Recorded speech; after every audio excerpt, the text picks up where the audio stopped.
So, picture this if you will. You have a very dominant board position, several cards in hand, and a respectable amount of life points remaining. Your opponent has an empty board, no cards in hand, and only 1200 life points going into his turn. He top decks Skyscourge Norliris, special summons through its inherent summoning condition, and activates the effect. He draws another card, summons Grinmaju to Aiza, and attacks for game. When used correctly, Skyscourge Norliris is one of the swingiest cards in the game, and that term, swing, is a little hard to place. To me, a swinging card is one which dramatically improves material advantage, board position, tempo, or some combination thereof. This can be accomplished by bolstering your resources or sapping your opponents, with cards like Norliris, Raigeki, Harpy's Feather Duster, and Lightning Storm being good examples of dealing with your opponent's on-field resources. When done correctly, a swing card can add a level of depth in strategy and counter strategies.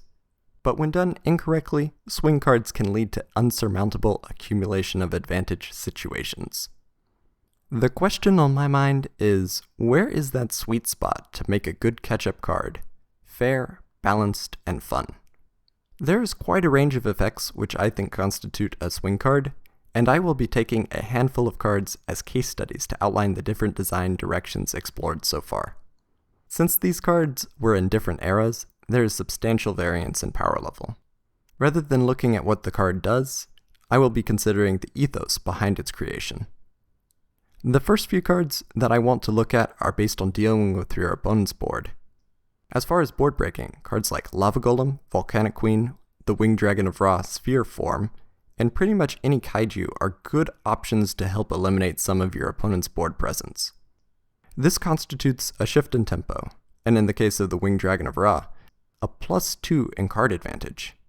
As for mass removal, Torrential Tribute, many of the Mirror Force variants, Raigeki, and Lightning Storm are all options to eliminate an opposing board and even gain card advantage, dependent upon board state. However, I think one older card has a much more interesting approach.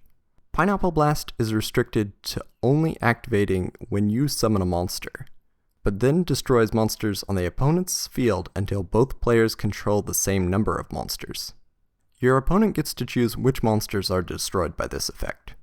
Clunky and a little too fair, Pineapple Blast is succeeded by Evenly Matched, which is vastly superior, being around faster, with less restricted activation condition, and as non-destruction removal. But I like how the cards feel like they are cut from the same cloth. Eliminating the opponent's board is one option to get back into the game, but another is to dramatically improve your own board position with a single card. For the GX era, Cyber Dragon was definitely overtuned, but the idea of getting a strong monster out at little cost helps to metaphorically even the playing field. This idea was further improved with Dino Wrestler Pankratops, offering an easy special summon from hand, but not just onto an empty field, but any time when you are behind on board, as well as offering a bit of targeting removal. It is interesting that both cards have been limited on the FNL list, being just a bit overtuned for their eras. Also hitting the FNL list was Gorz the Emissary of Darkness, which offers a response to both effect damage and damage from a direct attack. The token Gorz generates actually reminds me of an earlier card as well, Physical Double. I like the idea of generating a clone of the strongest opposing monster to dissuade attacking, but that card is very limited in its application. Generic Monster Resurrection is another avenue to recover, and one which is particularly well suited for the late game, with a large pool of monsters to choose from. Not to mention, the swingiest card in the game happens to deal with Monster Resurrection, Swing of Memories. More seriously though, special summoning from the graveyard is notoriously difficult to balance, and a good portion of historical ban lists point this out. But I like the design philosophy of two cards in particular, Question and Monster Reborn, Reborn. Question is cool card design, creating a tense moment when the opponent has to recall the first monster in the graveyard.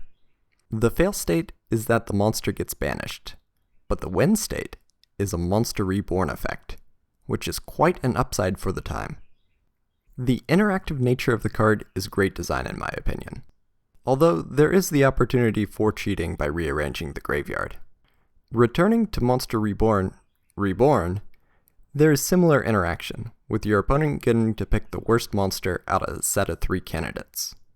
Neither of these effects are game-breaking, unlike the mass monster recovery of Soul Charge and its cousin, Return from the Different Dimension.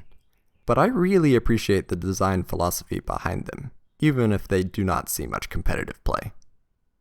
If the anime has taught me anything, it is that the only thing better than a Destiny draw is 2 Destiny draws with the Pot of Greed. Pot of Greed is not a comeback card, and actually introduces a few problems with accumulation of advantage. But on release, the successor, Pot of Avarice, is closer to balanced, with the requirement of 5 monsters in grave restricting the card to the late game at the time. Balance of Judgment is the inverse of evenly matched, coming back from a card deficit with card draw. But to me, the card is problematic. As a bit of a controversial opinion, this card rewards playing poorly. Yu-Gi-Oh! Is largely about resource management, with the most important resource being card advantage.